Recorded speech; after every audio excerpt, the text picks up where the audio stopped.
Hello everyone, आप सुन रहे हैं ये प्यार नहीं तो क्या है, एक और खुशियों और जज्बात से भरा कंबाइंड चैप्टर्स 31 to 35 का स्पेशल कॉम्बो। इस दफा कहानी घूमती है एक खास दिन के आसपास, ध्रुव का बर्थडे, जहां दोस्ती के रंग और भी गहरे हुए और हर दोस्त ने मिलकर बनाया एक छुपा हुआ सरप्राइज। जहां दोस्ती के रंग और भी गहरे हुए और हर दोस्त ने मिलकर बनाया एक छुपा हुआ सरप्राइज।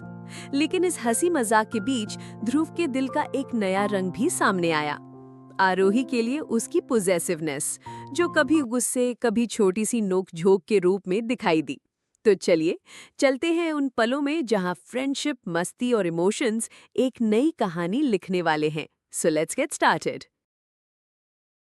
चैप्टर 31। आरोही को जब एहसास हुआ कि वो गिरी नहीं तो उसने धीरे से आंखें खोली, मगर जिन कपड़ों को उसने हाथों में पकड़ रखा था वो गिरते ही उसके चेहरे पर आ गए थे, जिसकी वजह से वो उस इंसान का चेहरा देख ही नहीं पा रही थी। उसे लगा ध्रुव ही होगा। वो मुस्कुराते हुए सीधी खड़ी हुई और उन कपड़ों को अपने हाथ में सही से लेकर उसने अपना चेहरा उठाकर उस इंसान की तरफ देखा तो उसकी मुस्कुराहट गायब हो गई, क्योंकि वो इंसान ध्रुव नहीं रोहित था। आरोही बुत बनकर बस रोहित को ही देखती रह गई। रोहित हंसते हुए बोला, अरे आरोही, तुम ये क्या हाल बना रखा है अपना? इतने सारे कपड़े लेकर कहाँ जा रही हो? रोहित की आवाज सुनकर आरोही अपने होश में आई और फॉर्मली मुस्कुराकर बोली, कुछ नहीं, मैं बस ये कपड़े लेकर चेंजिंग रूम की तरफ जा रही थी।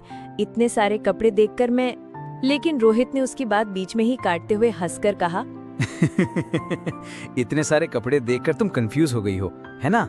आरोही मायूस से चेहरे के साथ बोली, एक्चुअली हाँ, ये सारे ही बहुत अच्छे हैं।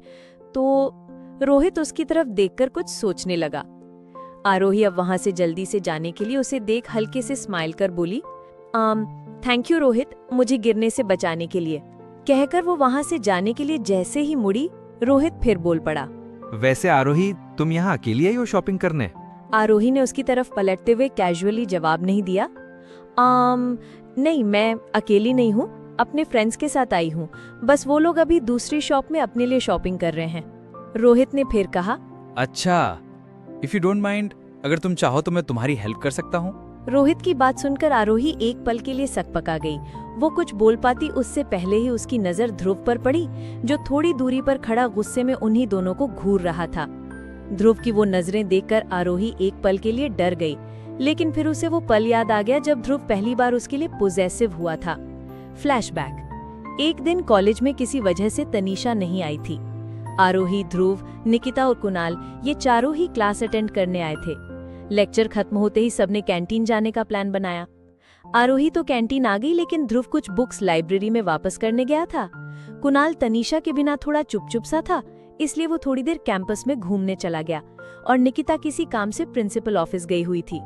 आरोही कैंटीन में अकेले बैठी इन तीनों का इंतजार कर रही थी।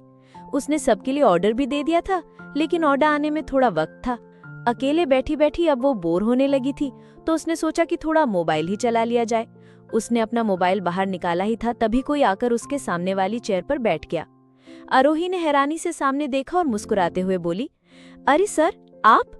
वो लड़का उसे हल्के गुस्से में घूरते हुए बोला, सर? आरोही झेंपते हुए जीभ दांतों तले दबाकर बोली, सॉरी भैया। राहुल मुस्कुराते हुए बोला, हाँ ये अच्छा है, लेकिन फिलहाल तुम मुझे सिर्फ राहुल बुलाओ, ठीक? आरोही भी मुस्कुराई, ठीक है, वैसे आप यहाँ? राहुल ने इधर उधर देखते हुए जवाब दिया, बस कुछ स्नैक्स लेने आया था कैंटीन से। तुम्हें यहाँ अकेले बैठे देखा तो आ गया। वैसे तुम अकेली क्यों बैठी हो?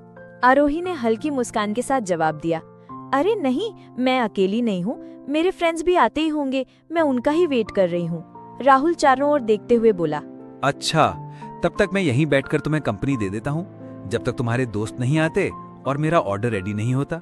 आरोही ने हामी भरी, बिल्कुल, वैसे भी अकेली बैठे बैठे बोर हो रही थी। राहुल जरा शरारत से बोला, अरे कोई ना, अब जब मैं आ गया हूँ तो तुम बोर कैसी हो सकती हो? उसकी बात पर आरोही हंस पड़ी। दोनों में थोड़ी देर तक हंसी मजाक चलता रहा। माहौल हल्का फुल्का और फ्रेंडली था। तभी वहां ध्रुव आ गया। उसने जब आरोही के पास किसी को बैठे देखा तो उसकी भौएं तन गईं। वो अपने तेज कदमों से उन दोनों के पास आने लगा, जिससे उसे उस इंसान का चेहरा दिख गया।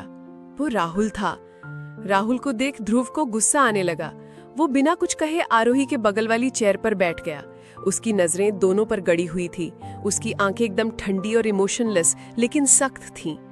ध्रुव ने कुछ कहा तो नहीं था, लेकिन उसकी मौन मौजूदगी में भी एक भारीपन था। आरोही और राहुल दोनों ने उसकी मौजूदगी नोट की, लेकिन किसी के पास बोलने के लिए शब्द नहीं थे। तभी वेटर दोनों का ऑर्डर लेकर आ गया। राहुल हल्की मुस्कान के साथ अपनी जगह से खड़े होकर बोला, लो, मेरा ऑर्डर भी आ गया और तुम्हारा दोस्त भी। तब मैं चलता हूँ, बाय। कहकर उसने अपनी ट्रे उठाई और चला गया। आरोही मुस्कुराते हुए राहुल को जाते देख रही थी, वहीं ध्रुव ये देख उसे और भी ज्यादा तीखी निगाहों से घूरने लगा। जब आरोही को अपने ऊपर तीखी सी नजरें महसूस हुई, तो उसने बगल में बैठे ध्रुव की तरफ नजर घुमाई। ध्रुव की आंखें उसी पर टिकी थीं, गहरी, ठंडी और उतनी ही सख्त। आरोही ने उसे थोड़ी कंफ्यूजन में देखा। जब ध्रुव कुछ नहीं बोला, तो वो खुद ही हल्की मुस्कान के साथ बोली, अच्छा हुआ ध्रुव, तुम आ गए। मैं कब से तुम्हारा वेट कर रही थी। निकिता और कुणाल पता नहीं कहाँ रह गए। ध्रुव ने हल्के व्यंग्य से कहा, ओ रियली, तुम हमारा वेट कर रही थी, लेकिन देखने से तो ऐसा बिल्कुल नहीं लग रहा था। आरोही ने हैरानी से कहा, क्या मतलब है तुम्हारा? ध्रुव की नजर वहीं चलेगी जहां से राहुल अभी अभी गया था। वो तंज कसते हुए बोला, मेरा क्या मतलब होगा? अभी देखा मैंने, देखने से तो बिल्कुल नहीं लग रहा था कि तुम हमारा वेट कर रही थी। अच्छा खासा टाइम पास हो रहा था तुम्हारा। आरोही हंसकर बोली, अच्छा तुम उस बारे में बात कर रहे हो। मैं तुम्हारा ही इंतजार कर रही थी, तभी राहुल आ गए। उन्होंने मुझे अकेले बैठे देखा तो बस कंपनी देने बैठ गए। ध्रुव ने उसकी आंखों में सीधे देखते हुए कहा, राहुल, वैसे एक बात बताओ, वो हमारे लिए क्या है? आरोही ने शरारत से मुस्कुराते हुए जानबूझकर उसे चिढ़ाया, तुम्हारे लिए तो पता नहीं, लेकिन मेरे तो दोस्त हैं। ध्रुव की आंखें सिकुड़ गईं और उसकी निगाहें और भी गहरी हो गईं। ये देख आरोही ने हड़बड़ाहट में तुरंत कहा, सीनियर। ध्रुव ने धीमे मगर सख्त लहजे में कहा, अच्छा, जब वो सीनियर है तो हमेशा तुम्हारे आसपास क्यों घूमता रहता है? आखिर है तो सीनियर ही, ना कि कोई दोस्त जो तुम्हें कंपनी देने आ जाए। आरोही उसका चेहरा देखकर मुस्कुराने लगी। ध्रुव ने चिढ़कर कहा, ऐसे क्यों हंस रही हो? मैंने कोई जोक नहीं मारा। आरोही ने हल्के अंदाज में कहा, जोक ही तो है ध्रुव, मैंने अभी कहा ना, वो मेरा दोस्त है, फिर भी तुम ये कह रहे हो।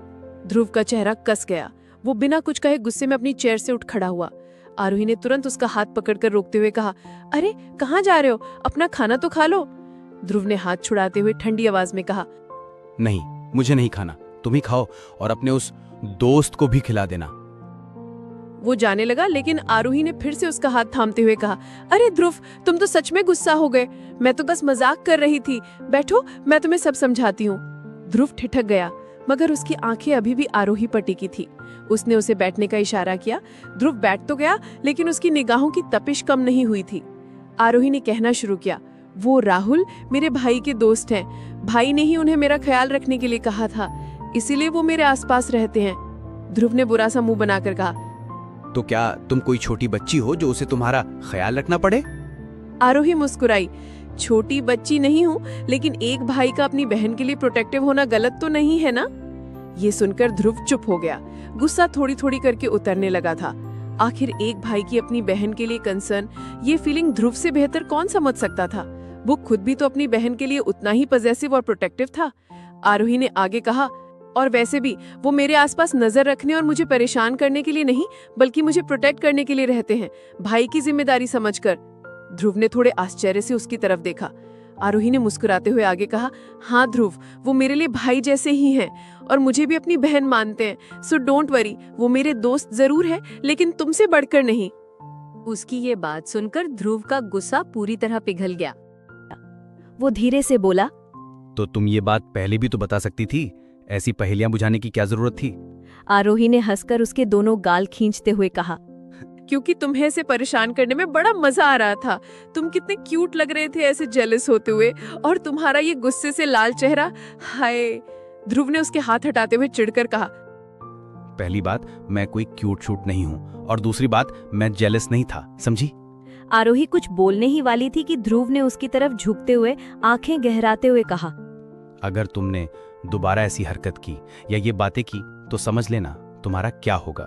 उसकी आवाज में हल्की धमकी थी, मगर आंखों में खेलती शरारत भी। आरोही तुरंत चुप हो गई और उसे देखती रह गई। ध्रुव ने डेविल सी स्माइल दी और आरोही मुंह बनाकर चुपचाप अपना लंच करने लगी। तभी वहां कुणाल और निकिता भी आ गए और माहौल थोड़ा बदल गया, लेकिन ध्रुव की आंखों में वो हल्की सी चमक अब भी बाकी थी। Flashback and. आरोही, आरोही कहाँ खो गई? रोहित की आवाज से आरोही अपने होश में आई। ध्रुव के उस बिहेवियर के बारे में सोचते हुए उसके चेहरे पर एक स्माइल आ गई। आरोही ने रोहित की तरफ देखते हुए मुस्कुराकर कहा, क्या तुम सच में मेरी हेल्प करोगे कपड़े सिलेक्ट करने में? रोहित भी मुस्कुराकर बोला, या व्हाई नॉट, सिर्फ एक ड्रेस ही तो सिलेक्ट करनी है, इसमें कौन सी बड़ी बात है। वैसे भी शिखा यानी मेरी गर्लफ्रेंड हमेशा मुझे यही काम कराती है, तो मैं एक्सपर्ट हूँ इस मामले में। उसकी ये बात सुनकर आरोही के मन में एक हल्की सी राहत सी आई कि वो अभी रोहित से हेल्प लेकर उसे कोई गलत हिंट नहीं देगी, क्योंकि उसकी पहले से ही एक गर्लफ्रेंड है। आरोही ने धीरे से कहा, अच्छा तो बात ये है।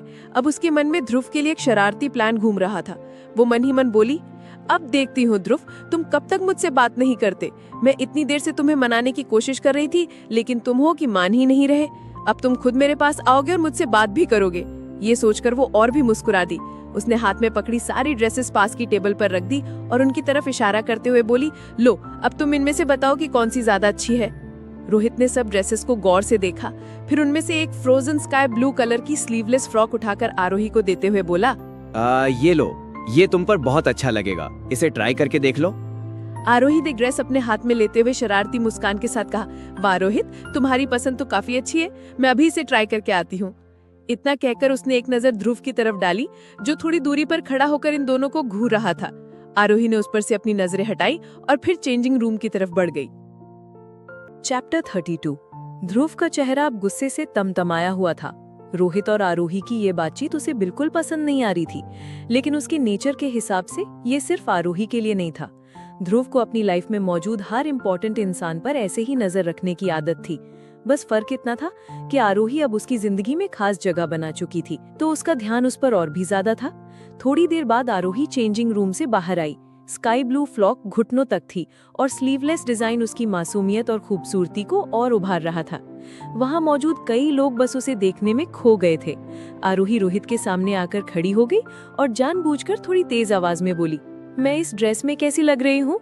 ये कहते हुए उसने चुपके से एक नजर ध्रुव की तरफ डाली और जैसे ही उसकी नजर से ध्रुव का गुस्से से भरा चेहरा टकराया, उसके होठों पर एक हल्की सी मुस्कान तैर गई। रोहित मुस्कुराकर बोला, तुम बहुत अच्छी लग रही हो और ये ड्रेस तुम्हारे ऊपर परफेक्ट है, तुम इसे ले सकती हो। ध्रुव अब बर्दाश्त की हद पार कर चुका था। उसका जबड़ा भींचा हुआ था और नजरें उन दोनों पर टिकी थीं। वो सीधे उनकी तरफ बढ़ने लगा कि तभी रोहित का फोन बज उठा। रोहित अपने मोबाइल को देखते हुए आराम से बोला, आई एम सॉरी आरोही, मुझे अब जाना होगा। आई होप मैंने तुम्हारी हेल्प कर दी हो। आरोही ने हल्की मुस्कान के साथ जवाब दिया, अरे तुम्हें सॉरी कहने की जरूरत नहीं है, और हाँ, तुमने सच में मेरी काफी हेल्प कर दी, थैंक्स। रोहित ने सिर हिलाया और बाहर निकल गया। पीछे खड़ा ध्रुव अब भी उसे जाते हुए देख रहा था, लेकिन उसकी नजर बार बार आरोही पर टिकी रही, जैसे ये जताने के लिए कि बात अभी खत्म नहीं हुई है। रोहित मुस्कुराकर वहां से चला गया। आरोही उसे जाते हुए देख रही थी कि तभी उसकी नजर अपने सामने लगे बड़े से मिरर पर पड़ी, जहां से उसे साफ दिखा कि ध्रुव उसकी तरफ ही बढ़ रहा है। ध्रुव को अपनी ओर आते देख आरोही के चेहरे से रंग उड़ गया। उसने बिना एक भी पल गवाए जल्दी से कदम आगे बढ़ाए और चेंजिंग रूम की तरफ लगभग भागने लगी। आरोही को ऐसे भागते देख ध्रुव, जो कि उसकी हर हरकत देख रहा था, तुरंत समझ गया कि ये भागना उससे बचने के लिए है। लेकिन आज वो बिल्कुल भी उसे छोड़ने के मूड में नहीं था, इसलिए वो भी उसके पीछे पीछे तेज कदमों से चेंजिंग एरिया तक आ गया। आरोही, जो कि चेंजिंग रूम में अंदर जा चुकी थी, उसने जैसे ही डोर बंद करने की कोशिश की ही थी कि अचानक ठक, एक मजबूत हाथ ने गेट को पकड़ लिया और बंद होने से रोक दिया। आरोही की सांसें थम गई। वो किसी तरह हकलाते हुए बोली, ध्रुव, तुम ये क्या कर रहे हो? तुम इस तरह। उसने अपनी बात पूरी भी नहीं की थी कि ध्रुव डोर को हल्की ताकत से आरोही की तरफ ढकेलते हुए अंदर आ गया और उसने डोर भी लॉक कर दिया। आरोही हक्की बक्की खड़ी अपनी आंखें फाड़े उसे देख रही थी। अगले ही पल ध्रुव ने आरोही को पकड़कर उसी गेट से सटा दिया। उसकी आंखें इतनी गहरी और गुस्से से भरी थीं कि आरोही का दिल किसी रोलर कोस्टर से भी तेज धड़कने लगा। उसे यकीन ही नहीं हो रहा था कि ध्रुव इस तरह चेंजिंग रूम के अंदर आ जाएगा। वो किसी तरह हिम्मत जुटाकर हैरानी से बोली, ध्रुव, तुम यहाँ अंदर? ध्रुव, तुम अंदर कैसे आ सकते हो, और वो भी मेरे साथ? अगर किसी ने देख लिया तो क्या सोचेगा? लेकिन ध्रुव के चेहरे पर इतना गुस्सा था कि उसकी ये बात मानो उसके कानों तक पहुंची ही नहीं। वो बस उसी तरह एकटक उसे गुस्से से घूर रहा था। ये पहली बार था कि वो ध्रुव के इतने करीब थी, और ये भी पहली बार था कि उसकी नजरों का बोझ उसे इस तरह बेचैन कर रहा था। ये ध्रुव के गुस्से का असर था या उसके करीब होने का, ये बात शायद खुद आरोही भी तय नहीं कर पा रही थी। वो पूरी तरह गेट से चिपकी अपनी सांसें रोके खड़ी थी। ध्रुव ने अपने दोनों हाथ उसके दोनों ओर गेट पर रख दिए, जैसे कोई रास्ता न छोड़े, और बस उसकी आंखों में देखता रहा। आरोही के होंठ कुछ कहने को हिल रहे थे, लेकिन आवाज जैसे गले में अटक गई थी। ध्रुव एक कदम और करीब आया, इतना कि उसकी सांसें आरोही के चेहरे को छूने लगी। इसलिए आरोही ने बेचैनी में नजरें झुका ली। वो अब उसकी आंखों का सामना नहीं कर पा रही थी। तभी ध्रुव की गहरी गुस्से में डूबी आवाज गूंजी। ये जो अभी थोड़ी देर पहले बाहर हुआ, वो क्या था? उसकी आवाज सुनकर आरोही जैसे होश में आई। वो तुरंत खुद को संभालकर मासूमियत ओढ़ते हुए बोली, बाहर? क्या हुआ था थोड़ी देर पहले? ध्रुव की आंखें सिकुड़ गईं। उसने उसी तरह फिर से सवाल किया। अच्छा, तो अब तुम्हें पता नहीं कि बाहर क्या हुआ था? आरोही उसे देखते हुए मन ही मन बोली, आरू, जब तूने ये सब करने का सोचा था, तब नतीजों के बारे में भी सोचना चाहिए था कि ये बात तो करने लगेगा, लेकिन साथ ही तेरा क्या हाल करेगा अब देख ले। तूने खुद ही शेर के मुंह में हाथ डाला है, तो हाथ तो कटेगा ही। अब तुझे अपना हाथ खुद ही बाहर निकालना होगा। अभी फिलहाल कोई नहीं बचा सकता तुझे ध्रुव के गुस्से से, सिवाय तेरी शानदार एक्टिंग के। तो शुरू हो जा। वो अनजान बनने की पूरी कोशिश करते हुए बोली, नहीं, मुझे याद नहीं आ रहा। क्यों, कुछ हुआ था क्या? ध्रुव की नजरें अब और भी तीखी हो गईं, जैसे वो सिर्फ देखकर ही उसे जला सकता हो। उसने उन्हीं तीखी नजरों से कहा, कुछ हुआ था? तुम्हें सच में नहीं पता कि तुमने क्या किया है? आरोही फिर से मासूमियत से बोली, नहीं, लेकिन अगर तुम बताओगे तो शायद याद आ जाए। ध्रुव उससे थोड़ा दूर होकर ठंडी लेकिन पैनी नजरों से उसकी ड्रेस को देखने लगा। उसने अब उसके चेहरे को देखते हुए सवाल किया, पहले ये बताओ, तुमने ये ड्रेस क्यों पहनी? उसकी आवाज धीमी थी, लेकिन गुस्सा साफ झलक रहा था। आरोही ने एक नजर अपनी ड्रेस पर डाली, फिर मुस्कुराकर ध्रुव की तरफ देखती हुई बोली, क्योंकि ये ड्रेस मुझे पसंद आई। ध्रुव की निगाहें और गहरी हो गईं। उसने सवाल किया, ये ड्रेस तुम्हारी ही पसंद की है? आरोही ने कंधे उचकाकर झट से कहा, हाँ, ऑफ कोर्स। लेकिन जैसे ही ध्रुव की आंखों में तीखापन बढ़ा, वो हल्का हकलाने लगी। मतलब सिलेक्ट तो रोहित ने की थी, लेकिन मुझे भी पसंद आई, इसलिए। ध्रुव उसके और करीब आया। नजरों में सवाल और गुस्सा दोनों थे। इसलिए तुमने पहन ली? और ये बताओ, उसने ड्रेस क्यों सिलेक्ट की थी? आरोही हल्की घबराहट के साथ बोली, वो, मैं बहुत कंफ्यूज हो गई थी इतनी सारी ड्रेसेस में। तब उसने मुझे देखा और हेल्प ऑफर की। मैंने हाँ कह दी। उसने ये ड्रेस दी और मुझे भी अच्छी लगी, तो बस पहन ली। ध्रुव के कदम फिर से आगे बढ़े। इस बार उसकी आंखों में गुस्सा फिर से बढ़ चुका था।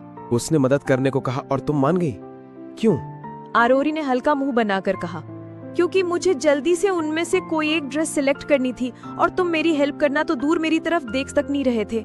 निक्की, तनु, कुणाल तीनों भी नहीं थे, वरना मैं उनसे पूछ लेती। तो ध्रुव ने उसकी बात बीच में ही काट दी। तो तुम किसी से भी हेल्प ले लोगी और ऊपर से उसकी पसंद के कपड़े भी पहन लोगी? आरोही ने मायूसी से कहा, तो और क्या करती मैं? तुम्हें सुबह से मनाने की कोशिश कर रही हूँ, लेकिन तुम हो कि मान ही नहीं रहे, और तुमने मेरी हेल्प करने से भी मना कर दिया। निक्की और तनु यहाँ नहीं थी, इसीलिए मजबूरी में लेनी पड़ी मुझे हेल्प। ध्रुव की आवाज में झुंझलाहट साफ थी। तो तुम्हें लगता है मेरा गुस्सा होना गलत है? आरोही ने भी उसे घूरकर कहा, हाँ बिल्कुल, मैंने सिर्फ मजाक ही तो किया था। इसमें गुस्सा किस बात का? दोस्तों में मजाक करना एकदम नॉर्मल है। ध्रुव की नजरों में एक अलग ही ठंडापन आ गया था। उसने सीधे सवाल किया, तुम्हें लगता है मैं मजाक की वजह से गुस्सा था? आरोही ने झट से जवाब दिया, हाँ। ध्रुव ने एक गहरी सांस लेकर कहा, नहीं, मैं तुम्हारे मजाक से गुस्सा नहीं था। आरोही ने हैरानी से पूछा, तो फिर किस बात से गुस्सा थे तुम?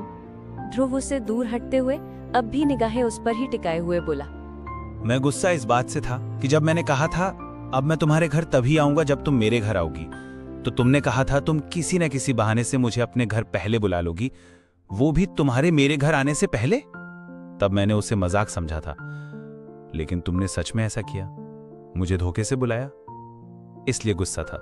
आरोही की आंखें फैल गईं। उसने झट से कहा, हाँ, मैंने कहा था, लेकिन मजाक में ही। ध्रुव ने उसे तीखी नजरों से देखते हुए कहा, अच्छा, तो फिर आज क्यों बुलवाया? आरोही ने हैरानी से कहा, मैंने कब बुलवाया? ध्रुव ने चिढ़कर कहा, अपनी बड़ी माँ से कहलवा कर। आरोही ने हैरानी से उसकी तरफ देखा, फिर जल्दी से समझाते हुए बोली, नहीं, तुम गलत समझ रहे हो। मैंने नहीं बुलवाया था। वो तो जब तुम्हारा कॉल आया, मैं और निक्की वहीं हॉल में बैठकर तुम्हारा वेट कर रहे थे। तुम्हारा कॉल पिक करके मैं कुछ कह पाती, उससे पहले बड़ी माँ ने फोन छीन लिया, और जो कुछ भी कहा वो उन्होंने खुद से कहा था। मुझे अंदाजा भी नहीं था कि तुम ये सोचोगे कि मैंने जानबूझकर तुम्हें बुलाने के लिए फोन उन्हें दिया। ध्रुव ने उसकी आंखों में झांकते हुए पूछा, सच कह रही हो? आरोही ने मुस्कुराकर कहा, तुम बताओ, क्या मैं तुमसे झूठ बोल सकती हूँ? उसकी बात पर ध्रुव के होठों पर हल्की मुस्कान आ गई, लेकिन तभी उसकी नजर फिर से उसकी ड्रेस पर पड़ी, जिससे उसका चेहरा फिर से गंभीर हो गया। उसने सीरियस होते हुए कहा, वो सब तो ठीक है, लेकिन सबसे पहले तुम ये ड्रेस चेंज करो। आरोही ने उसे चिढ़ाने के लिए जानबूझकर अपनी ड्रेस को देखा, फिर अपने दोनों हाथों से ड्रेस को पकड़कर घूमते हुए मुस्कुराकर बोली, क्यों, कितनी अच्छी तो लग रही है।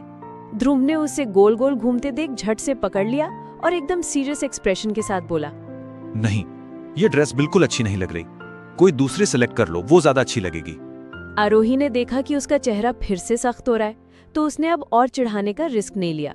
उसे पता था एक बार फिर गुस्सा आ गया तो ध्रुव इतनी आसानी से मानने वाला नहीं। आरोही ध्रुव की तरफ देखते हुए बोली, ठीक है, मैं ये ड्रेस बदलने को तैयार हूँ, लेकिन इसके बदले तुम्हें मेरे लिए ड्रेस सिलेक्ट करनी होगी। ध्रुव के होठों पर एक हल्की मुस्कान आ गई। उसने हाँ में सर हिलाते हुए कहा, डन। वो वहीं खड़ा सिर्फ आरोही को देख रहा था। उसकी नजरें इतनी पैनी थी कि आरोही को महसूस हो रहा था जैसे ध्रुव उसकी हर हरकत पढ़ रहा हो। इसीलिए वो अपनी नजरें चुराते हुए उसके वहां से जाने का वेट करने लगी। आरोही को अब भी वैसे ही खड़े देख ध्रुव ने कहा, अब क्या हुआ, जाकर ड्रेस चेंज करो ना। आरोही ने हल्की सी भौं उठाकर कहा, और तुम? ध्रुव ने बेफिक्री से जवाब दिया, मुझे थोड़ी चेंज करना है। ध्रुव की बात सुनकर आरोही चिढ़ गई। उसने तुनक कर जवाब दिया, मैं तभी चेंज करूंगी ना जब तुम बाहर जाओगे। एक तो यूं ही चेंजिंग रूम में चले आए, अगर किसी ने देख लिया हमें एक ही रूम में तो क्या सोचेगा? इस बात का आइडिया भी है तुम्हें कुछ? उसकी बात सुनकर ध्रुव को अचानक एहसास हुआ कि सच में वो आरोही के साथ चेंजिंग रूम के अंदर खड़ा है। वो एकदम से हड़बड़ा गया। पहली बार उसके चेहरे पर वो घबराहट साफ दिखाई दी। उसने झट से अपने कदम पीछे लेते हुए कहा, सॉरी। इतना कहकर वो तुरंत बाहर निकल गया। चैप्टर 33। आरोही उसकी हड़बड़ाहट देख मुस्कुरा दी। उसे अच्छा लगा कि जिस ध्रुव को हर कोई हमेशा कॉन्फिडेंट और कंट्रोल में मानता था, वो कभी कभी उसके सामने यूं भी बिखर जाता था। चेंजिंग रूम्स उस शॉप के कोने में बने थे, जहां बहुत कम लोग आते जाते थे। ज्यादातर वही लोग जाते थे जिन्हें ट्रायल करना हो। ध्रुव चेंजिंग रूम से जल्दी में बाहर निकला। उसे एक अजीब सी एम्बैरेसमेंट महसूस हुई। आखिर मैं इतना अंधा क्यों हो जाता हूँ गुस्से में? बिना सोचे समझे ही उसके पीछे अंदर चला गया। लेकिन जब उसने आसपास नजर डाली तो राहत मिली कि वहां कोई नहीं था।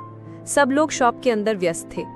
उसने गहरी सांस ली और खुद को कंपोज करते हुए आरोही के लिए कुछ ड्रेस सिलेक्ट करने में लग गया। इधर कुणाल और तनीषा अपनी अपनी शॉपिंग में लगे हुए थे। निकिता ने जानबूझकर उन्हें स्पेस देने के लिए कहा कि वो दूसरे स्टोर जा रही है, पर असल में जब वो स्टोर से बाहर निकली तो खुद ही कंफ्यूज हो गई, क्योंकि उसने ऐसे ही बस बहाना बना दिया था और अब अकेले उसे समझ नहीं आ रहा कि वो कहाँ जाए। निकिता इधर उधर देखते हुए खुद में ही बोली, अब कहाँ जाऊं? बिना सोचे समझे वो रैंडमली एक और स्टोर की तरफ बढ़ गई।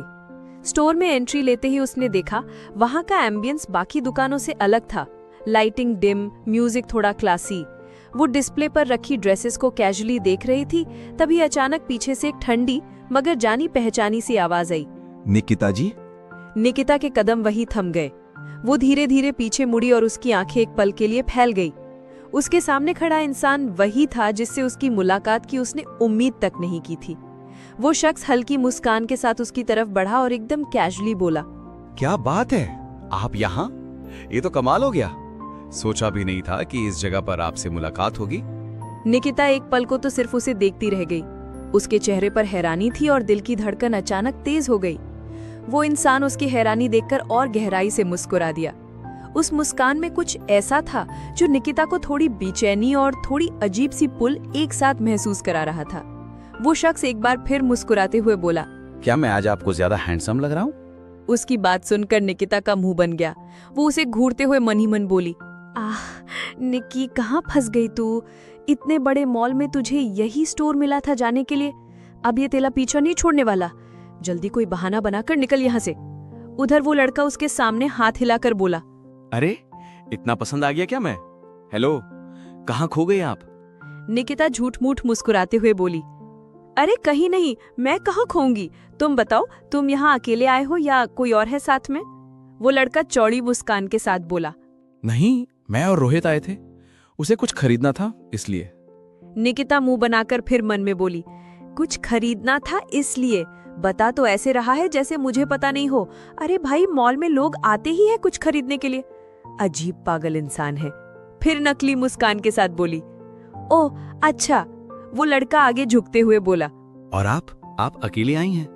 निकिता इधर उधर नजर घुमाते हुए बोली, मैं यहाँ अपने दोस्तों के साथ आई हूँ। वो लड़का फिर से मुस्कुराया। अच्छा।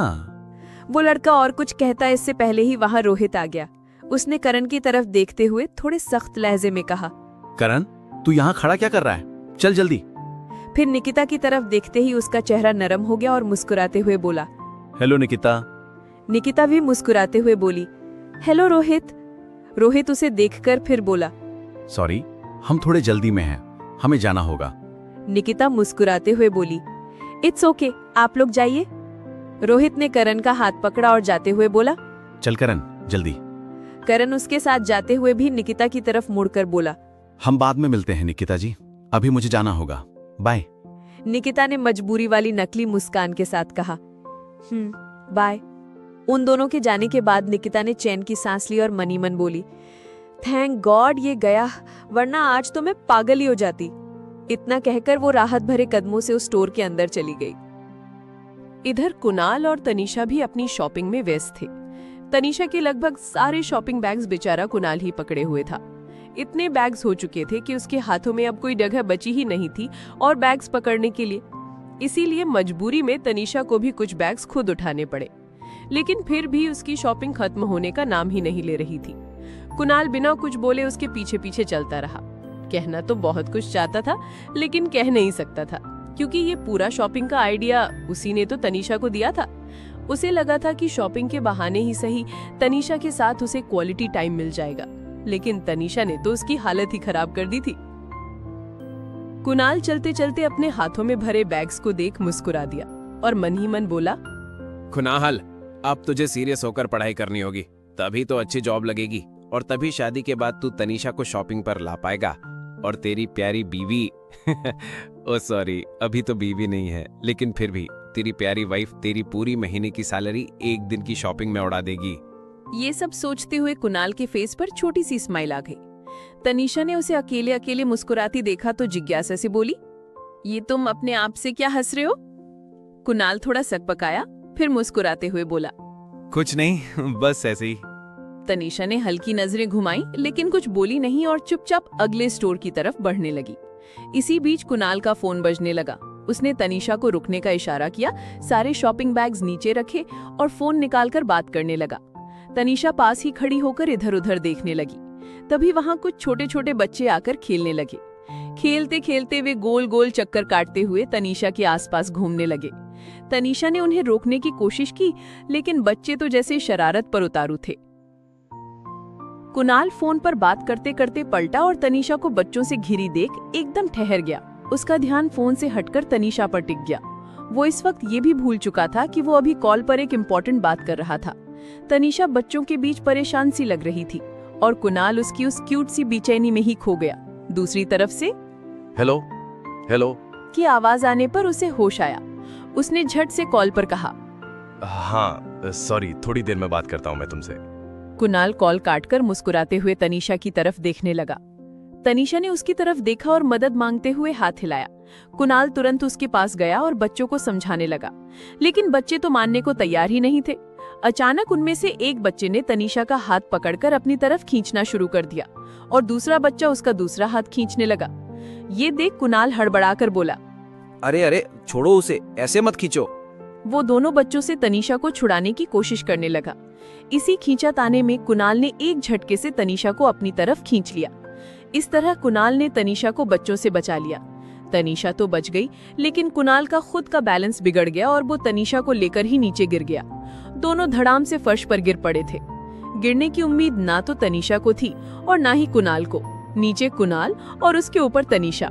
वो तो अच्छा था कि किसी को भी चोट नहीं लगी थी। डर की वजह से दोनों ने अपनी आंखें कसकर बंद कर ली थी, लेकिन जैसे ही वे गिरे उनके होंठ अनजाने में एक दूसरे से टकरा गए। दोनों को जैसे एक झटका सा महसूस हुआ। एकदम से आंखें खोल दी। तनीषा हड़बड़ाकर उठने लगी, लेकिन उसका बैलेंस फिर बिगड़ा और वो दोबारा कुणाल पर आ गिरी। और इस बार फिर वही हुआ। उसके होंठ एक बार फिर कुणाल के होठों से छू गए। तनीषा की आंखें इस बार सचमुच बाहर निकलने जैसी हो गई। उसका चेहरा पूरी तरह लाल पड़ गया। कुणाल ने उसे ऐसे हड़बड़ाते देखा तो उसकी कमर पर अपने दोनों हाथ रखकर उसे संभाल लिया। तनीषा हैरानी से बस उसकी आंखों में देखती रह गई। वहीं अगले ही पल कुणाल ने एक झटके से पोजीशन बदल दी। अब तनीषा नीचे थी और कुणाल उसके ऊपर, लेकिन बिना वक्त गंवाए कुणाल ने खुद को संभाला और तुरंत उठ खड़ा हुआ। कुणाल ने बहुत ही आराम से तनीषा को देखते हुए उसकी तरफ हाथ बढ़ाया। तनीषा झिझकते हुए ही सही, लेकिन उसका हाथ पकड़कर खड़ी हो गई। अभी अभी जो हुआ उससे दोनों ही बुरी तरह अनकंफर्टेबल फील कर रहे थे। किसी की भी हिम्मत नहीं हो रही थी कुछ कहने की, इसीलिए दोनों ही नजरें चुराते हुए इधर उधर देखने लगे। लेकिन तभी दोनों को याद आया कि वहां बच्चे भी थे। वे एक झटके से बच्चों की तरफ मुड़े और अगला नजारा देखकर दोनों के चेहरे शॉक्ड से भर गए और फिर हंसी रोकना मुश्किल हो गया, क्योंकि सभी बच्चे चुपचाप अपने अपने छोटे छोटे हाथों से अपनी आंखें बंद किए खड़े थे। कुणाल हंसते हुए बोला, देख लो तनु, बच्चों की मासूमियत। इन्हें तो लगता है हम सुपर हीरोज की मूवी शूट कर रहे हैं। तनीषा हंसी रोक नहीं पाई और खिलखिलाकर हंस पड़ी। दोनों बच्चों की तरफ देखकर मुस्कुराए और फिर एक दूसरे की तरफ देखने लगे। तभी उन दोनों को फिर से वो सब याद आ गया तो उन्होंने अपनी नजरें हटा ली। तनीषा बच्चों के पास जाकर घुटनों पर बैठ गई और एक छोटे से बच्चे के हाथों को उसके चेहरे से हटाते हुए नरमी से बोली, अरे आप लोग अपने चेहरे से हाथ हटाओ और बताओ इतनी शैतानी क्यों कर रहे थे? देखा ना, आप सबकी वजह से हम दोनों गिर गए थे। अगर हमें चोट लग जाती तो? वो बच्चा तुरंत अपने छोटे छोटे हाथों से दोनों कान पकड़कर बोला, सॉरी दीदी। बाकी बच्चे भी तुरंत कान पकड़कर एक साथ बोले, सॉरी दीदी। तनीषा का दिल बच्चों की मासूमियत देख पिघल गया। उसके होठों पर मुस्कान आ गई। उसी वक्त कुणाल भी उसके बगल में आकर बैठ गया। बच्चों को देख मुस्कुराते हुए बोला, इट्स ओके बच्चों, लेकिन आगे से ऐसे शैतानी मत करना, वरना सच में किसी को चोट लग सकती है। सभी बच्चों ने जोर जोर से हाँ में सिर हिलाया। कुणाल ने थोड़ी गंभीर आवाज में फिर पूछा, वैसे आप सबकी फैमिली कहाँ है? ऐसे अकेले क्यों घूम रहे हो? बच्चे कुछ कह ही पाते तभी पीछे से एक लेडी भागती हुई आई। उसने बच्चों को देखा तो उसकी आंखों में गुस्सा और राहत दोनों झलक रहे थे। उसने अब बच्चों से कहा, बच्चों तुम सब यहाँ क्या कर रहे हो? मैंने साफ कहा था कि कोई कहीं नहीं जाएगा, तो तुम सब वहाँ से क्यों भागे? सभी बच्चे तुरंत फिर से अपने कान पकड़कर बोले, सॉरी दीदी। वो लेडी कुणाल और तनीषा की तरफ मुड़ी और थोड़ी शर्मिंदगी से बोली, आई एम रियली सॉरी इन बच्चों की तरफ से। कहीं इन्होंने आप दोनों को ज्यादा परेशान तो नहीं किया? तनीषा मुस्कुराते हुए बोली, नहीं नहीं बिल्कुल भी नहीं, वैसे ये सब बहुत ही क्यूट हैं। लेडी हल्की हंसी के साथ बोली, हाँ क्यूट जितने हैं उतने ही शरारती भी हैं। फिर उसने बच्चों को सख्त नजर से देखा और बोली, अब सब चुपचाप मेरे साथ चलो। अगर कोई भी इधर उधर भागा तो किसी को भी पिज्जा नहीं मिलेगा। पिज्जा का नाम सुनते ही सभी बच्चे तुरंत सीधी लाइन में खड़े हो गए और हाँ दीदी कहते हुए उसके साथ जाने लगे। महिला मुस्कुराते हुए बच्चों को लेकर वहां से चली गई। बच्चों के चले जाने के बाद माहौल अचानक शांत हो गया। कुणाल और तनीषा ने एक दूसरे की तरफ देखा और उसी पल दोनों को अभी अभी की एक्सीडेंटल केस याद आ गई। दोनों ने तुरंत ही नजरें चुराई। तनीषा अपने बालों को सही करते हुए फर्श की तरफ देखने लगी और कुणाल हल्की सी खांसी करके इधर उधर देखने लगा। दोनों के बीच ऑकवर्ड साइलेंस छा गया। थोड़ी देर बाद कुणाल ने हिम्मत जुटाते हुए धीमी आवाज में कहा, वो मैं एक्चुअली बस। लेकिन उसकी बात पूरी होने से पहले ही उसका फोन फिर से बज उठा। चैप्टर 34। कुणाल ने फोन निकाला, देखा तो कॉल आरोही का था। उसने एक नजर तनीषा को देखा जो उसे ही देख रही थी। कुणाल ने झट से कॉल रिसीव कर लिया और स्पीकर ऑन कर दिया। आरोही की आवाज आई, कुणाल तुम्हारी और तनु की शॉपिंग हो गई हो तो नीचे रिसेप्शन पे आ जाओ, हमें और भी जगह जाना है। कुणाल बोला, हाँ हमारे हैं। इतना कहकर कॉल डिस्कनेक्ट कर दिया। कुछ पल दोनों चुप रहे। फिर कुणाल ने एक नजर तनीषा की तरफ डाली, उसके बाद साइड में रखे शॉपिंग बैग्स उठाए और रिसेप्शन की तरफ चल पड़ा। तनीषा ने भी अपने बैग्स उठाए और चुपचाप उसके पीछे चलने लगी। दोनों के ही दिमाग में बस वही एक्सीडेंटल किस घूम रहा था। कदम रिसेप्शन की ओर बढ़ रहे थे, लेकिन दिल और दिमाग वहीं उस पल में अटक गए थे। कुणाल और तनिषा जब रिसेप्शन पे पहुंचे तो वहां पहले से ही आरोही, ध्रुव और निकिता उनका इंतजार कर रहे थे। तीनों की नजर सबसे पहले कुणाल के हाथों में पकड़े ढेर सारे शॉपिंग बैग्स पर गई और वो हैरान रह गए। ध्रुव ने बैग्स की ओर इशारा करते हुए मजाकिया लहजे में कहा, कुणाल, तू कब से इतनी शॉपिंग करने लगा? हाथों में पकड़ने की जगह तक नहीं बची। आज तूने पूरा मॉल ही अपने साथ ले जाने का प्लान बना लिया था क्या? उसकी बात पर आरोही और निकिता दोनों जोर से हंस पड़ी। कुणाल ने झेप कर तनिषा की ओर देखा। आरोही ने तुरंत कहा, अरे ध्रुव, उसे क्यों छेड़ रहे हो? ये सारी शॉपिंग तो तनु की है। बेचारा कुणाल तो बस सब उठा उठा के चल रहा था। ये तनु भी ना, इसकी आदत है और ये आदत कभी छूटने वाली नहीं है। पता नहीं इतनी शॉपिंग कर कैसे लेती है ये। आरोही की बात सुनकर ध्रुव ने कुणाल की ओर देखा। कुणाल ने मजबूरी में हल्का सा सिर हिला दिया। ध्रुव ने हैरानी से तनिषा से पूछा, तनिषा, तुमने सच में इतनी शॉपिंग की है? तनिषा ने मासूम सी मुस्कान के साथ सिर हिला दिया। आरोही ने मजाक उड़ाते हुए कहा, ध्रुव छोड़ो ना, वैसे भी ये पहली बार थोड़ी ही है कि तनु ने इतनी शॉपिंग की हो। जब भी तनु शॉपिंग पर जाती है इतनी ही शॉपिंग करती है, या शायद उससे भी ज्यादा। ये सुनकर तनिषा ने तुरंत उसे घूरा। वहीं बाकी सब हंस पड़े। निकिता बीच में बोली, अच्छा अब आप दोनों जल्दी से जिनका बिल बाकी है वो कर लो, फिर हमें मूवी के लिए निकलना भी है। सबने सहमति में सिर हिलाया। बिल पे करने के बाद वे सब मूवी देखने चले गए। पूरा दिन हंसी मजाक और मस्ती में निकल गया। शाम को होटल में डिनर करने के बाद सब अपने अपने घर लौटने लगे। कुणाल और तनिषा कार में साथ थे और ये माहौल बहुत चुप और भारी था। मॉल में जो कुछ भी हुआ था उसके बाद दोनों ने एक दूसरे से बात करना तो दूर, एक दूसरे की तरफ देखा तक नहीं था, क्योंकि दोनों में से कोई भी एक दूसरे से बात करने की हिम्मत ही नहीं जुटा पा रहा था। पहले तो उनके साथ फ्रेंड्स थे तो दोस्तों के बीच वो ऑकवर्डनेस छुप गई थी, लेकिन अब कार में दोनों अकेले थे। तनिषा खिड़की के बाहर देख रही थी और कुणाल गाड़ी चला रहा था। काफी देर तक सन्नाटा रहा। फिर कुणाल ने गला साफ करते हुए कहा, वो मैं। तनिषा ने उसकी ओर देखा तो कुणाल हिचकते हुए बोला, सॉरी, मॉल में जो कुछ भी हुआ उसके लिए पता नहीं कैसे मेरा बैलेंस बिगड़ गया और फिर आई स्वेयर मैंने वो सब इंटेंशनली नहीं किया था। कुणाल की बात बीच में ही काटते हुए तनिषा बोली, तुम सॉरी क्यों फील कर रहे हो? इसमें तुम्हारी गलती कहाँ थी? तुम तो मुझे बचाने आए थे, बस सब अचानक हो गया था। कुणाल ने उसकी ओर देखते हुए धीरे से पूछा, तो तुम मुझसे नाराज क्यों? तनिषा ने हैरानी से उसे देखा। मैं कब तुमसे नाराज हूँ? कुणाल ने तुरंत कहा, तो फिर मुझसे बात क्यों नहीं कर रही थी? बात करना तो दूर, तुम मेरी तरफ देख तक नहीं रही थी। तनिषा हल्की मुस्कान के साथ बोली, मैं तुमसे नाराज नहीं हूँ, बस जो हुआ उसके बाद थोड़ा ऑकवर्ड फील हो रहा था। फिर वो अचानक थोड़ी नाराजगी में बोली, और तुम मेरी छोड़ो, तुम खुद भी तो यही कर रहे थे, तुम भी मुझे अवॉइड कर रहे थे, ऐसा क्यों? उसके सवाल पर कुणाल के चेहरे पर अनजाने में मुस्कान आ गई। मन ही मन उसने सोचा, इसका मतलब तनिषा को भी फर्क पड़ता है अगर मैं उससे बात करूं या ना करूं।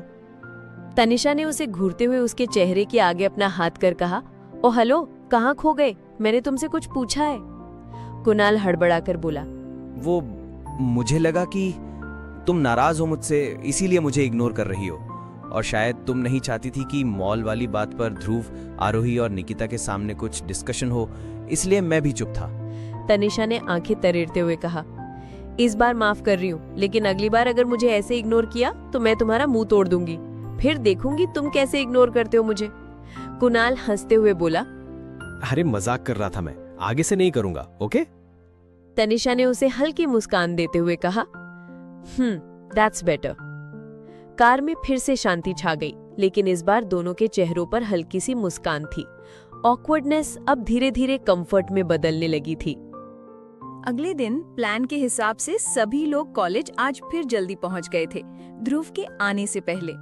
सारे दोस्त मिलकर पार्टी का डिस्कशन कर ही रहे थे कि थोड़ी देर बाद ध्रुव भी आ गया। क्लास खत्म होने के बाद सब अपने अपने घर चले गए। ऐसे ही दिन बीतते गए और आखिरकार वो दिन आ ही गया, ध्रुव का बर्थडे। आज आरोही, कुणाल, निकिता और तनीषा चारों ही बहुत एक्साइटेड थे। जैसे ही ध्रुव कॉलेज पहुंचा, क्लास में मौजूद सभी लोगों ने उसे बर्थडे विश किया। ध्रुव ने हल्की सी मुस्कान के साथ सबको थैंक यू कहा। तनीषा ने शरारती अंदाज में उसे छेड़ा, और ध्रुव, आज तुम्हारा बर्थडे है तो पार्टी कहाँ दे रहे हो हम लोगों को? ध्रुव ने चारों तरफ देखते हुए कहा।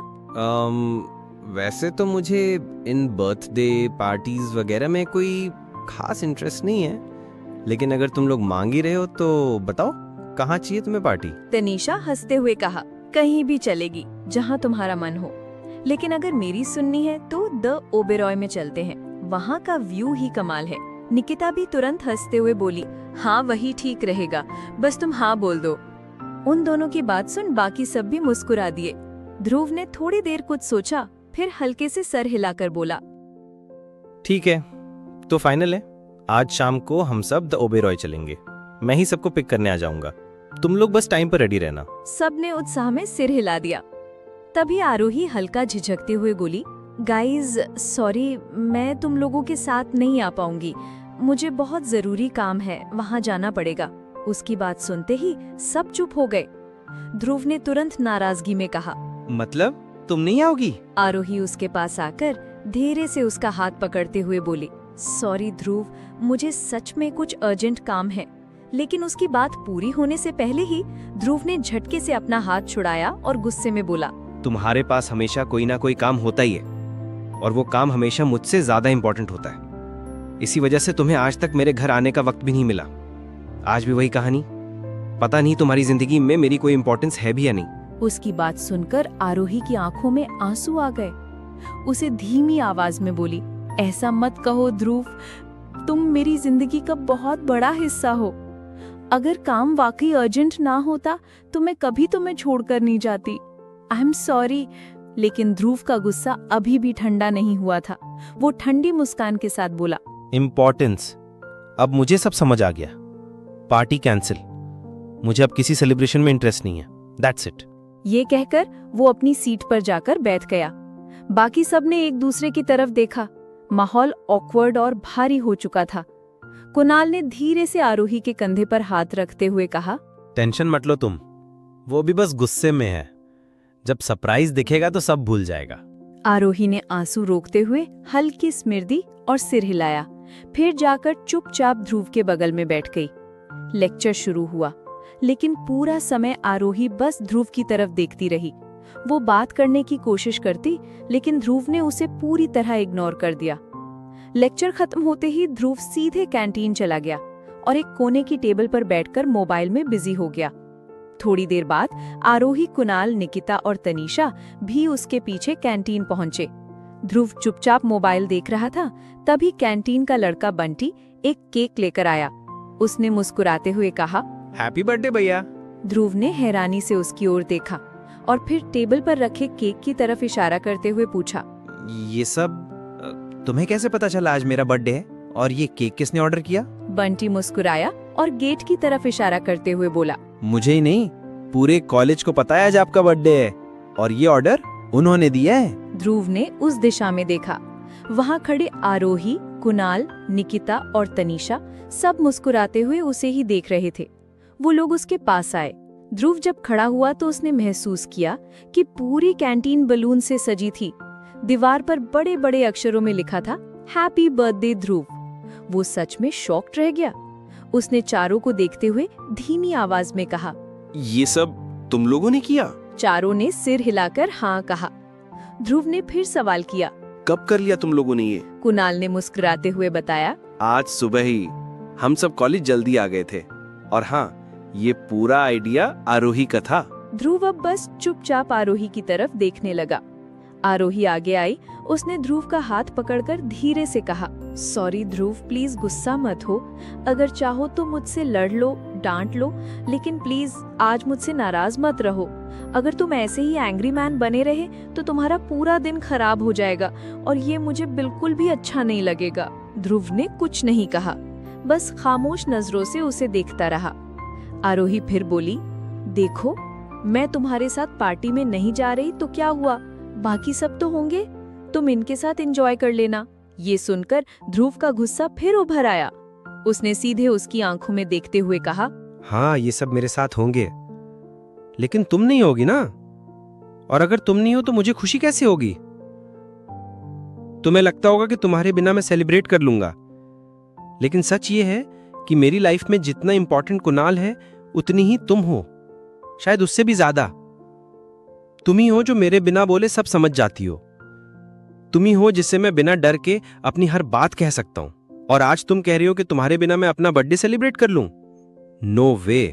वैसे भी मुझे सेलिब्रेट करने में कोई इंटरेस्ट नहीं है, लेकिन ये मैं सिर्फ तुम लोगों के कहने पे कर रहा था। लेकिन अब रहने ही देते हैं। उसकी ये बात सुनकर वहां मौजूद सबके चेहरों पर हल्की सी मुस्कान आ गई, लेकिन आरोही की आंखें भर आईं। उसे अंदाजा ही नहीं था कि वो ध्रुव की जिंदगी में इतनी अहमियत रखती है। ध्रुव ने अब आराम से कहा, मुझे कोई पार्टी नहीं दे रहा। मुझे तुम्हारे बिना सेलिब्रेशन नहीं करना। ध्रुव वहां से जाने ही वाला था कि आरोही ने उसका हाथ पकड़ लिया। उसकी आवाज कांप रही थी। ठीक है, तुम्हें कहीं बाहर नहीं जाना, मत जाओ, लेकिन अभी तो मैं यहीं हूं ना, तो कम से कम अभी का पल तो सेलिब्रेट कर लो प्लीज। केक काट लो ध्रुव। उसने उसकी ओर देखा। उसकी आंखों में सच्चाई और मासूमियत थी। वो चुपचाप वापस बैठ गया और केक काटने लगा। कुणाल, तनीषा और निकिता ने जोर से गाना शुरू किया, हैप्पी बर्थडे टू यू। पूरा कैंटीन तालियों से गूंज उठा और ध्रुव के चेहरे पर आखिरकार वो मुस्कान लौट आई जो उसके दोस्तों को सबसे ज्यादा प्यारी लगती थी और जो कभी-कभी ही उसके होठों पर आती थी। चैप्टर 35। केक काटने के बाद ध्रुव ने सबसे पहले आरोही की तरफ देखा। उसकी आंखों में हल्की सी चमक थी, लेकिन चेहरा उतना ही सीरियस। उसने केक का छोटा सा टुकड़ा उठाया और धीरे से आरोही को खिलाया। आरोही ने भी मुस्कुराकर उसे खिलाया। फिर बारी आई कुणाल की। ध्रुव ने केक उसके मुंह की तरफ बढ़ाया, लेकिन खिलाया नहीं, तो कुणाल ने खुद ही उसका हाथ पकड़कर खाया और उसे घूरते हुए बोला, देख भाई, तेरा बर्थडे है तो खिलाना तो तुझे ही पड़ेगा, पर कोई नहीं, इस बार माफ किया। इसके बाद उसने तनीषा और निकिता को खिलाया, लेकिन मजाक मजाक में सबने मिलकर ध्रुव को भी केक खिलाया और फिर उसी केक का थोड़ा सा हिस्सा उसके चेहरे पर भी लगा दिया। ध्रुव एकदम से रुक गया। उसकी भौहें हल्की सी सिकुड़ गईं और वो सबको गुस्से से घूरने लगा। उसने चिढ़ते हुए कहा, क्या है ये, मेरे चेहरे पे क्यों लगाया? तुम सबको पता है ना मुझे इसे पसंद नहीं, फिर भी? उसकी आवाज में इरिटेशन साफ झलक रही थी। चारों दोस्तों के चेहरे पर हंसी थी, लेकिन अंदर से सबको लगा कि शायद ध्रुव नाराज हो गया है। उसने बिना और कुछ बोले जेब से रुमाल निकाला और चेहरा पोंछने लगा। उसकी आंखें नीचे थीं, पर उसकी चुप्पी बहुत कुछ कह रही थी। आरोही ने तुरंत माहौल संभालने की कोशिश की। उसने बचे हुए केक को बंटी को पकड़ाते हुए कहा, ये बाकी दोस्तों को दे देना और तुम लोग भी खा लेना। फिर वो अपनी जगह पर आकर बैठ गई। ध्रुव ने अचानक हल्के से स्माइल के साथ सबकी तरफ देखा और बोला, मेरा गिफ्ट? सब एक दूसरे को देखने लगे। किसी ने कुछ कहा नहीं। सबके एक्सप्रेशन देख ध्रुव ने थोड़ा मजाकिया अंदाज में कहा, अब ये मत कहना कि गिफ्ट भूल गए, वरना मेरा दिल सच में टूट जाएगा। उसकी बात सुनकर सब हंस दिए। कुणाल ने उसे छेड़ते हुए कहा, अरे रुक जा महाराज, गिफ्ट भी मिलेगा और सरप्राइज भी, थोड़ा सब्र कर। ध्रुव ने अपने होठों पर हल्की मुस्कान लाकर कहा, गिफ्ट की तो वैसे मुझे कोई जरूरत नहीं है, तुम लोग मेरे साथ हो, यही मेरे लिए सबसे बड़ा गिफ्ट है। उसकी इस बात पर चारों दोस्त चुप हो गए। सबको पता था कि ध्रुव अक्सर अपनी फीलिंग्स छुपा लेता था, लेकिन कभी कभी उसकी आंखें बहुत कुछ कह देती थी, और आज तो उसने खुद भी कहा था। लेक्चर खत्म होने के बाद सब अपने अपने घर चले गए। चारों दोस्त अपने अपने तरीके से बर्थडे सेलिब्रेशन की प्लानिंग में लग गए, लेकिन वहीं दूसरी तरफ ध्रुव अपने कमरे में अकेला था। उसका मन बेचैन था। कमरे में हल्की सी लाइट जल रही थी। वो लगातार आगे पीछे टहल रहा था। उसकी दिमाग में वही एक बात घूम रही थी। वो खुद से ही बोला, क्या सच में आरोही की लाइफ में मेरी कोई अहमियत नहीं? अगर होती तो आज मेरे बर्थडे पर वो मेरे साथ होती। जरूरी काम का बहाना बनाकर दूर तो नहीं जाती। क्या उस काम की वैल्यू उसके लिए मुझसे ज्यादा हो गई? उसने गहरी सांस ली। कॉलेज में उसने इस बारे में कुछ नहीं कहा, न गुस्सा दिखाया, लेकिन अंदर ही अंदर वो बहुत हर्ट सा फील कर रहा था। वो सोच ही रहा था कि तभी अचानक कमरे में एक आवाज गूंजी, हैप्पी बर्थडे भाई। ध्रुव चौंक गया। उसने पलट कर देखा तो दरवाजे पर खड़ी प्रांजलि जोर जोर से हंस रही थी। ध्रुव ने भौं चढ़ाकर कहा, क्या करती है प्रांजू? ऐसे भी कोई विश करता है क्या? डरा ही दिया। प्रांजलि मासूम सा चेहरा बनाकर बोली, तो भाई डरते भी हो आप? मुझे लगा आप तो कभी नहीं डरते। ध्रुव ने उसे घूरा। उसकी निगाहें थोड़ी गहरी थीं। प्रांजलि हंसते हुए बोली, okay okay relax, I am just kidding. वैसे happy birthday again and again and again, Dhruv ने बेमन से कहा।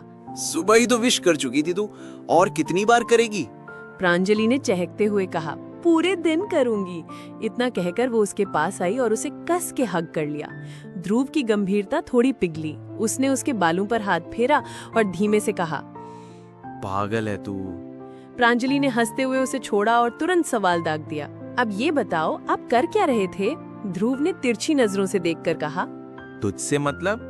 प्रांजलि ने होंठ गोल करते हुए मासूमियत से कहा, बताइए ना प्लीज भाई। ध्रुव ने गहरी सांस लेकर जवाब दिया, कुछ नहीं। प्रांजलि की आंखें चमक उठी। मतलब आप कहीं बाहर नहीं जा रहे? आपका आज का कोई प्लेन नहीं है? यानी आप फ्री हो? बहुत बढ़िया, क्योंकि अब आप मेरे साथ चल रहे हो। ध्रुव सोफे पर बैठ गया और हल्की झुंझलाहट के साथ बोला, कहीं नहीं जा रहा मैं। कार्तिक को साथ ले जा या सार्थक भाई को ले जा। प्रांजलि ने तुरंत मुंह फुलाते हुए बोली, प्लीज भाई, आज आपका बर्थडे है, कोई भी भाई घर पर नहीं है तो आपको तो हाँ करनी ही पड़ेगी। ध्रुव ने हल्की मुस्कान के साथ कहा, तो क्या तो ऐसे रही है जैसे मेरा बर्थडे ना होकर तेरा ही बर्थडे है, इसीलिए मुझे तेरी बात माननी पड़ेगी। जा जाकर ये मक्खन अपने दूसरे भाइयों को लगा। प्रांजलि मुंह बनाते हुए बोली, मक्खन तो तब लगाऊंगी जब वो लोग घर पर होंगे। सार्थक भाई का तो आपको पता ही है, वो ऑफिस में है और कार्तिक भाई अपने दोस्तों के साथ बाहर गए हैं। तो भाई प्लीज चलो ना, और मान लीजिए आज मेरा ही दिन है। और वैसे भी मैं चाहती हूँ कि इस बार का बर्थडे मेरे साथ स्पेशल हो। ध्रुव ने उसे देखा। उसकी आंखों में एक अजीब सी जिद थी और हर बार की तरह ध्रुव ने इस बार भी उसकी जिद के आगे गिव अप कर दिया। ध्रुव ने हार मान ली, लेकिन कुछ बोला नहीं। तभी प्रांजलि उसकी अलमारी से कपड़े निकाल लाई और उसके हाथों में थमाते हुए बोली, अब जल्दी से जाकर चेंज करो, मुझे मना करने की कोशिश मत करना। ध्रुव ने कपड़े उसके हाथ से लेते हुए कहा, आज कहीं जाने का बिल्कुल भी मन नहीं है प्रांजू, किसी और दिन। लेकिन प्रांजलि ने जिद्दी अंदाज में उसका हाथ पकड़कर उसे बाथरूम की तरफ धकेल दिया। बिल्कुल नहीं, आज और अभी, चलिए। ध्रुव ने सर पकड़ लिया पर मानना पड़ा। वो बाथरूम चला गया। कुछ देर बाद ध्रुव ड्राइविंग सीट पर बैठा। उसके चेहरे पर हल्की सी थकान और उदासी थी। उसने साइड में बैठी प्रांजलि को देखकर कहा, अब बता कहाँ चलना है? प्रांजलि की आंखें चमक उठी। उसने झट से जवाब दिया, मॉल। ध्रुव ने हैरानी से कहा, मॉल? अभी कुछ दिन पहले ही तो शॉपिंग करके आई थी, फिर से? प्रांजलि ने हंसते हुए कहा, वो दोस्तों के साथ थी, आपके साथ नहीं। आज मुझे आपके साथ शॉपिंग करनी है बस। ध्रुव ने कार स्टार्ट करते हुए कहा, ठीक है, जैसा आपका हुक्म मालिक। प्रांजलि खिलखिलाते हुए बोली, और सुनिए, आज का पूरा दिन मेरा है। जल्दी करने की कोशिश की तो मैं और देर लगवाऊंगी, फिर बड़ी माँ से डांट आपको ही पड़ेगी। ध्रुव ने हाथ जोड़कर कहा, हाँ मेरी माँ, समझ गया। दिन भर प्रांजलि ने ध्रुव को खूब घुमाया। पहले घंटों तक शॉपिंग, हर स्टोर में खींच कर ले जाना, कपड़े दिखाना, ट्रायल लेना और आखिर में बैग ध्रुव के हाथों में पकड़वा देना। फिर दोनों ने मॉल में लंच किया। प्रांजलि की बातें रुकने का नाम नहीं ले रही थी। वो हर छोटी चीज पर हंस रही थी और ध्रुव सिर्फ उसे देख रहा था। उसके बाद गेम जोन, प्रांजलि ने उसे भी खींच कर ले लिया। ध्रुव ने शुरू में मना किया, लेकिन फिर हार मानकर उसके साथ कुछ गेम खेले। दिन कब निकल गया पता ही नहीं चला। अब शाम के 7 बजने को आए थे। दोनों थक चुके थे। प्रांजलि कार में बैठते हुए बोली, भाई अब घर चलिए, बहुत हो गया। ध्रुव मुस्कुराया। उसे प्रांजलि की जिद कभी कभी परेशान करती थी, लेकिन अंदर से उसे अच्छा भी लगता था। उसने कार स्टार्ट की और दोनों घर की तरफ निकल पड़े। करीब 40 मिनट बाद गाड़ी उनके घर के सामने रुकी। प्रांजलि तुरंत सारे शॉपिंग बैग उठाकर अंदर भागी। ध्रुव ने कार गैराज में पार्क की और भारी कदमों से घर की तरफ आने लगा। उसकी चाल से उसकी आज के दिन भर की थकान का अंदाजा लगाया जा सकता था। जैसे ही उसने दरवाजा खोला, उसके कदम ठिठक गए और आंखें हैरानी से बड़ी हो गईं। पूरा हॉल अंधेरे में डूबा हुआ था। दरवाजे के अंदर कदम रखते ही ध्रुव थोड़ा सा ठिठक गया। उसकी आंखें अंधेरे में इधर उधर घूमने लगी। चारों तरफ एक अजीब सी खामोशी थी। उसने कुछ कदम अंदर बढ़ाए और हल्की सी आवाज लगाई, मॉम, डैड, कार्तिक, प्रांजू, कोई तो? कोई जवाब नहीं आया। उसकी भौहें तन गईं। उसने और तेज आवाज में कहा, प्लीज मजाक मत करो, सामने आओ। लेकिन सामने सिर्फ सन्नाटा था। वो मुश्किल से 10-12 कदम ही बढ़ा था कि अचानक धड़ाम की तेज आवाज गूंजी। ध्रुव चौंक कर रुक गया। अगली ही पल उसके ऊपर से ठंडी ठंडी बारिश गिरने लगी। उसने हैरानी से ऊपर देखा, छत से हल्की हल्की फूलों और पानी की बूंदों की बारिश हो रही थी। और तभी पूरे हॉल की लाइट एकदम से जगमगा उठी। ध्रुव की आंखें फैल गईं। सामने जो नजारा था उसने उसे अवाक कर दिया। पूरा हॉल बेहद खूबसूरती से सजा हुआ था। दीवारों पर हल्के गोल्डन और सिल्वर लाइट्स लगी थीं, जो एक सॉफ्ट सा ग्लो फैला रही थी। गुब्बारे थे, लेकिन बच्चों वाली सस्ती डेकोरेशन नहीं, बल्कि मैच्योर और क्लासी तरीके से पूरे हॉल को सजाया गया था। फूलों की लाइटिंग आर्च, बीच में एक स्टेज और उस पर लगी बड़ी स्क्रीन। स्क्रीन पर स्लाइड शो चल रहा था। ध्रुव की बचपन से लेकर अब तक की तस्वीरें, और पीछे वाले दीवार पर बड़े अक्षरों में चमक रहा था, हैप्पी बर्थडे ध्रुव। ध्रुव कुछ पलों के लिए वहीं खड़ा रह गया। उसके चेहरे पर आश्चर्य और हल्की झुंझलाहट दोनों थी। उसने फिर आवाज लगाई, मॉम, डैड, कार्तिक, प्रांजू, कोई तो सामने आओ। ये सब किसने किया है? लेकिन कोई सामने नहीं आया। तभी अचानक पूरे हॉल की लाइट फिर से बंद हो गई। सिर्फ एक स्पॉटलाइट ध्रुव पर पड़ी। वो असहज सा होकर इधर-उधर देखने लगा और अगले ही पल दूसरी स्पॉटलाइट सामने जली। वहां उसके दादा दादी हाथों में माइक लिए खड़े थे। स्क्रीन पर अब उनके साथ ध्रुव की पुरानी तस्वीरें चलने लगी। ध्रुव वहीं चुपचाप खड़ा रहा। उसके दादा मुस्कुराकर बोले, ध्रुव, हमें पता है कि तुम्हें अपना जन्मदिन बड़े शोर शराबे से मनाना पसंद नहीं, लेकिन हम तुम्हारा बर्थडे यूं बिना मनाए कैसे जाने देते। यही वजह है कि हमने ये सब किया। उम्मीद है तुम्हें बुरा नहीं लगा होगा। हैप्पी बर्थडे मेरे बच्चे। ध्रुव की आंखें नरम पड़ी। उसने हल्की सी मुस्कान देकर बस सिर हिला दिया। अब एक और स्पॉटलाइट जली। उसके मॉम और डैड सामने खड़े थे। स्क्रीन पर अब ध्रुव की उनके साथ की तस्वीरें चल रही थीं।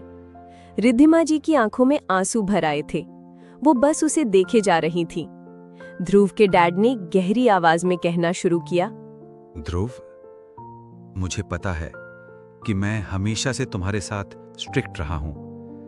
शायद तुम्हें कभी लगा भी हो कि मैंने तुम्हें कभी समझा नहीं, लेकिन एक बात साफ है, प्यार मैंने भी उतना ही किया है तुमसे, और मैंने वो फैसला सिर्फ तुम्हारी भलाई के लिए लिया था।